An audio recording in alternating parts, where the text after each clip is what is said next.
पाकिस्तान की T20 world cup 2026 में शिरकत की मशरूत इजाजत, खेलेंगे सबसे लेकिन भारत से नहीं। पाकिस्तान क्रिकेट बोर्ड और शायकीन क्रिकेट के लिए एक बड़ी खबर सामने आई है, जहां हुकूमत पाकिस्तान ने कौमी टीम को T20 वर्ल्ड कप 2026 में शिरकत की बाज़ाब्ता लेकिन मशरूत इजाजत दे दी है। वज़ीर-ए-आज़म शहबाज शरीफ और चेयरमैन पीसीबी मोहसिन नकवी के दरमियान होने वाली हालिया दूसरी मुलाकात के बाद ये अहम फैसला सामने आया है, जिसने क्रिकेट की दुनिया में नई बहस छेड़ दी है। हुकूमत पाकिस्तान की जानिब से जारी करदा एलामिया में वाज़ेह किया गया है कि कौमी टीम को ICC T20 वर्ल्ड कप 2026 में शिरकत की मंजूरी तो दी जाती है, लेकिन एक बड़ी शर्त के साथ। हुकूमत ने दो टोक मौक़िफ़ इख्तियार किया है कि पाकिस्तान टीम टूर्नामेंट के तमाम मैचेस खेलेगी, मगर 15 फरवरी को भारत के खिलाफ शेड्यूल हाई वोल्टेज टाकरे में हिस्सा नहीं लेगी। ये फैसला दोनों ममालिक के दरमियान तवील अरसे से जारी कशीदा सियासी ताल्लुकात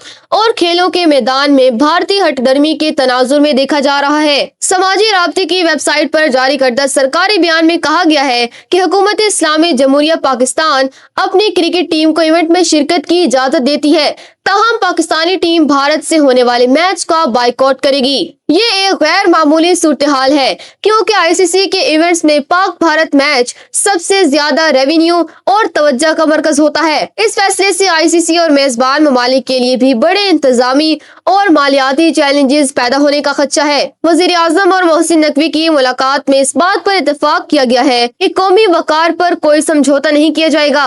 जराये का कहना है कि ये फैसला उस वक्त सामने आया है जब भारत ने भी मुसलसल पाकिस्तान में आकर खेलने से इनकार किया है। अब पाकिस्तानी टीम वर्ल्ड कप के दीगर तमाम मैचेस तो खेलेगी, लेकिन रिवायती हरीफ के खिलाफ मैदान में ना उतरकर एक सख्त सियासी पैगाम रिकॉर्ड करवाएगी। इस फैसले के बाद ICC की रद्द अमल और वर्ल्ड कप के शेड्यूल में मुमकिन तब्दीलियों पर सबकी नजरें जमी हुई हैं।